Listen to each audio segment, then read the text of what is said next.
Some of the earliest videos I made were about deck archetypes in Commander, and I think many of them turned out pretty well. But after about a year of making videos, I think some of them could do with updates. So I wanted to elaborate and talk more about Stax, one of the most interesting archetypes in Magic the Gathering. Stax is also one of the most hated archetypes of all time, with many Stax cards consistently being ranked as the saltiest cards on EDH Rec. Despite all that, I think many players don't realize that these cards are actually the solution to many power imbalance issues in casual EDH games. But first, this video is sponsored by Cool Stuff Inc. If you want to buy any Stax pieces or sealed product, you can get 5% off by using my code TTM. Thanks to Cool Stuff Inc. for sponsoring the video. The first thing to do is define Stax. Stax is basically resource denial. Resources typically being cards in hand and mana, though you could consider cards that deny creatures to be Stax as well. I do want to make a distinction between Stax and normal removal. Removing creatures is in some way denying a resource to your opponents, since they do actually lose something on board. You can also draw a parallel between removing mana rocks and removing lands, since both of them reduce the amount of mana your opponent has. So there is a bit of a gray area on what is Stax. Ultimately, the context of the removal does matter. A Vandal Blast might cause someone to lose a lot of their mana, but if the primary purpose of the card in the deck is for artifact removal, not mana denial, I would not consider that Stax. Same with any other normal removal. So for this video, Pillar Fort effects and regular removal are not Stax. Pillar Fort does not reduce my resources or tax me. I can usually attack someone else if I wanted to get some attack triggers off. And if I have all my mana to remove the Pillar Fort card, then it's not really stopping me from doing anything. Removal is kind of the same. Again, I'll have all my mana and cards to respond. These cards by themselves don't count as Stax, but could be relevant for a Stax lock in totality. Stax decks can be categorized as either hard Stax or soft Stax. A hard Stax deck is one that does not care about win conditions as much as a regular list. The goal is to restrict what your opponent can do, and then you can win with a bird token or anything, since your opponents won't be able to do anything about it. A hard Stax deck is looking to actually lock players out of the game, either permanently or temporarily. Hard Stax is also what I typically would associate with mass land destruction, and other effects that can permanently shut down certain card types, like a Cursed Totem or Stony Silence. As an example, a friend of mine plays a Zur Stax deck. It would cast Zur, then find a way to clear lands, and play something like Land Equilibrium, making it impossible for players to play more lands. Then Stony Silence would lock you out of mana rocks, and then any enchantment that could deal damage or make tokens or cause loss of life would be enough to win the game. And even without mana, Zur was able to continually put more and more Stax pieces on the board without spending any mana. It's kind of like a combo deck, because once all these pieces are put together, the game is basically over, and for the most part, you can scoop. Soft Stax decks are not looking to make a hard lock, but instead just slow down their opponents as part of an aggro, control, or mid-range strategy. An example of this would be Hate Bears. Gaddock Teeg is the OG Hate Bear commander. A Teeg deck is usually looking to play these creatures with taxing or rule-setting effects, and then actually just attack for the win. These creatures can slow down a lot of other faster decks, making combos and big spellslinger turns essentially impossible, giving the Hate Bears deck enough time to actually attack for lethal. The main difference between hard and soft Stax is really whether or not you're using Stax as your finisher to lock out the game to win, or if you're using it to improve an already existing aggro or control game plan. One thing I find very interesting about Stax is even though you might look at these cards and say this must be a powerful theme, destroying lands and locking your opponents out of the game is surprisingly not that powerful. Stax actually at the highest level of Commander has fallen out of favor. In CEDH, Stax is just not good enough these days. You can usually just combo faster than you can set up a lock, and these locks are often way too difficult to actually put together in a timely manner. For example, the classic Portcullis Dovescape lock. If you play Portcullis when you have 2 creatures in play and no one else has any creatures, and then follow up with Dovescape, whenever someone casts a creature, it gets exiled under the Portcullis. And if someone casts a non-creature, it gets countered, turned into doves, and exiled under the Portcullis. This is mostly a lock. You can just attack with your 2 creatures and your opponents can't do a whole lot about it.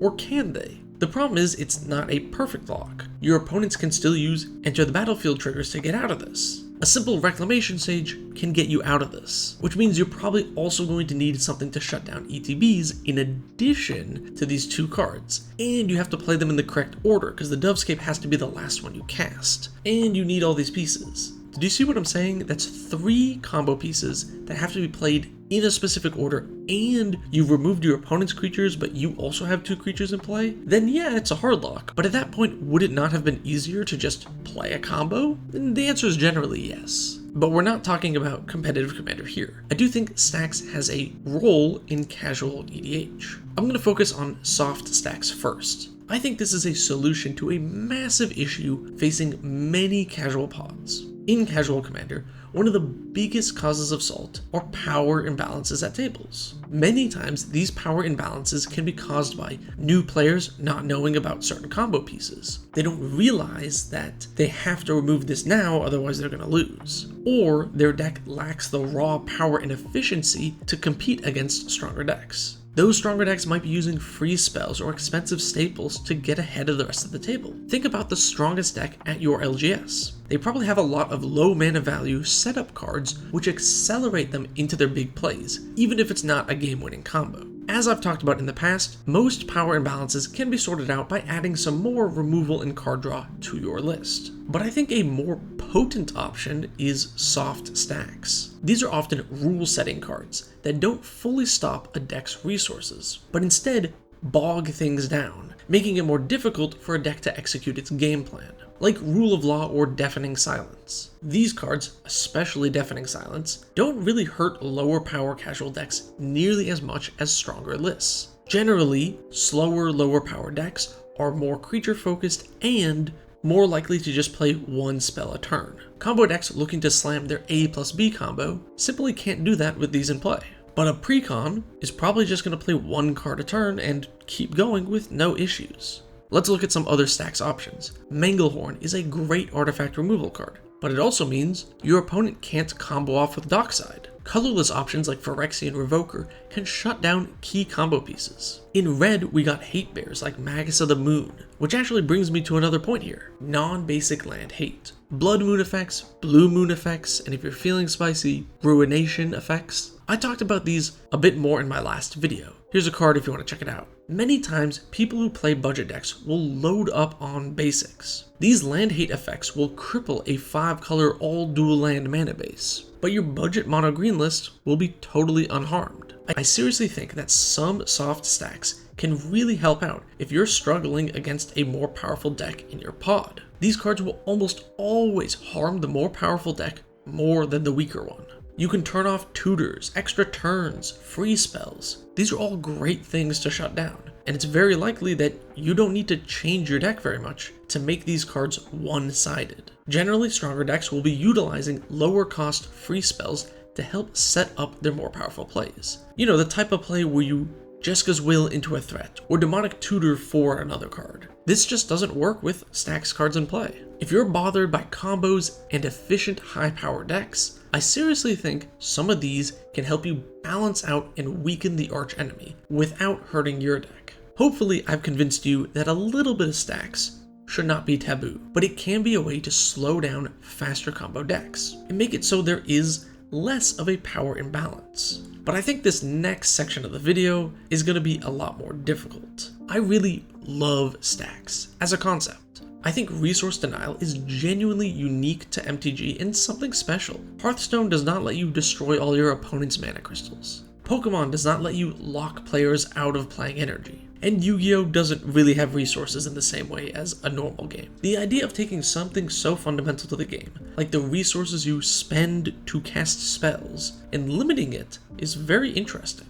It attacks the game on a totally different axis. And I think the different axes where you can attack the game is what makes Magic so interesting. This is why I'm a big advocate of players winning however they want. If you want to combo, mill, or attack with creatures, that's fine. All these different avenues to victory make each game unique. If winning with creatures was the only way to win, I think Magic would just be less interesting. A hard Stax deck is like winning a race by building a tractor and then filling the track with mud. It's a totally different experience to just building the fastest car and trying to get to the end. Another one of my favorite aspects of Stax is parity breaking. A lot of these cards are symmetrical. Winter Orb affects everyone, or mass land destruction. To play these cards, you need to think about how you can get around the downside. For both of these, as an example, you can run a lot of mana rocks or mana dorks. It's a great way to get around these effects. I think Stax gets a bad reputation because people assume it just makes the game last longer with no end in sight. And I think that only happens when people play random Stax cards instead of building an actual Stax deck. Cards like Magus of the Moon or Deafening Silence are easy to build around. Play basics and play creatures. Boom, simple. The parity breaking is easy. But what about Mana Breach or Static Orb? Sometimes it's less obvious how you can get around these effects. And I don't have a perfect answer for you. It is going to depend on your deck and what you're playing. Usually reducing your reliance on lands or individual permanents that tap for a lot of mana are great ways to get around most Stax cards. If a normal deck needs their lands this much to operate, your Stax deck will only need its lands this much to operate. The problem comes when someone just plays 4 lands, casts Armageddon with no dorks or mana rocks in play. This is not playing Stax correctly. That will actually just slow the game down. You need to play your parity breakers first, then the Stax piece. If you ramp into a Gilded Lotus and then Armageddon, I totally get that. You're now ahead by a lot. And if you build an effective Stax deck, it won't slow down the game as much as people assume. That Zur example from earlier was an example of the hardest of hard Stax lists, fully leaning on locking the game out. Which again, if you actually were to play out the full game, it would take a while, but for the most part, everyone concedes once the lock has been presented. But there are other hard Stax decks looking to use mass land destruction or big Stax cards as their finisher. If you're an aggro deck with Hate Bears slowing down the other combo players, once you have a commanding lead on board, like a big Anthem with multiple creatures in play, destroying all the lands can seal the deal, letting you swing in at players for the next 4 or 5 turns with almost no repercussions. Or maybe you're a Planeswalker deck, where you've landed a few Planeswalkers, and then use a card like Obliterate. This doesn't take your Planeswalkers out, and means you can probably ultimate multiple of them.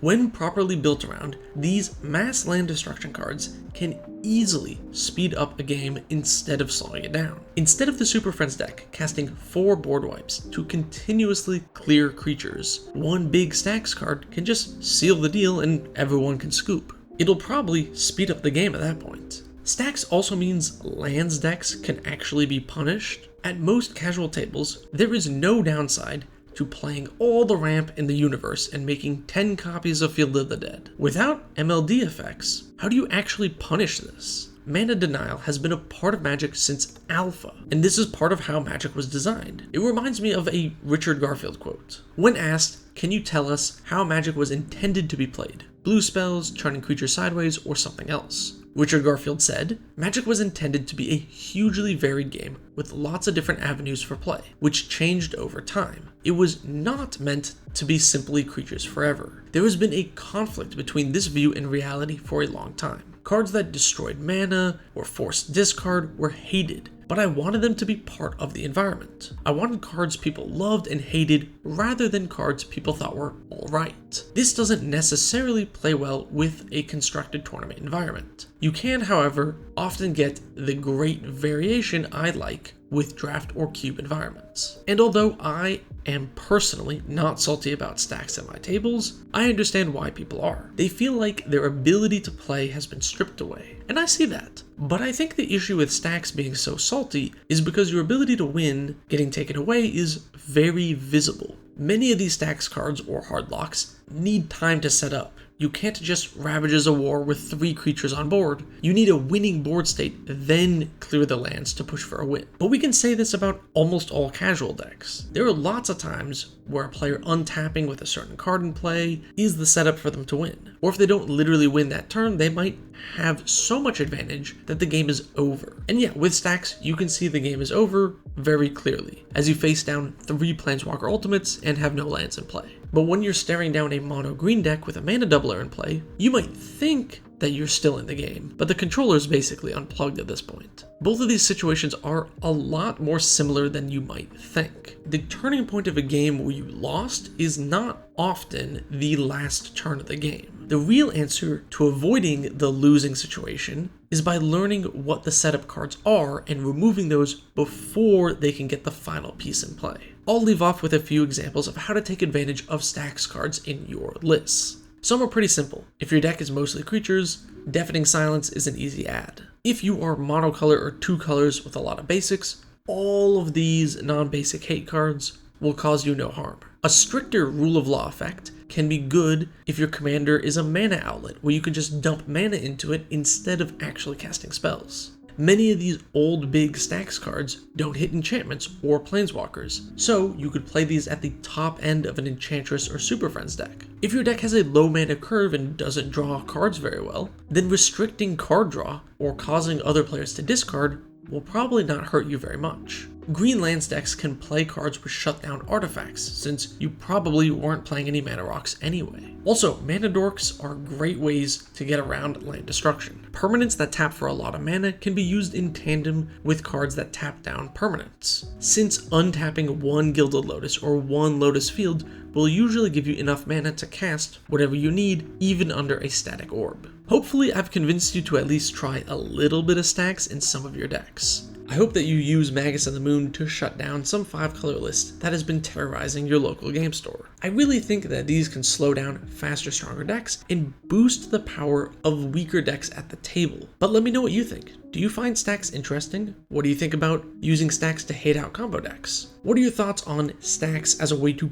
punish lands decks, which are normally running around for free in casual Commander? Let me know in the comments below. Thanks for watching, and special thanks to my tier 3 patrons, whose names you see here. If you want to join the credits or the Discord, check out the Patreon. Thanks.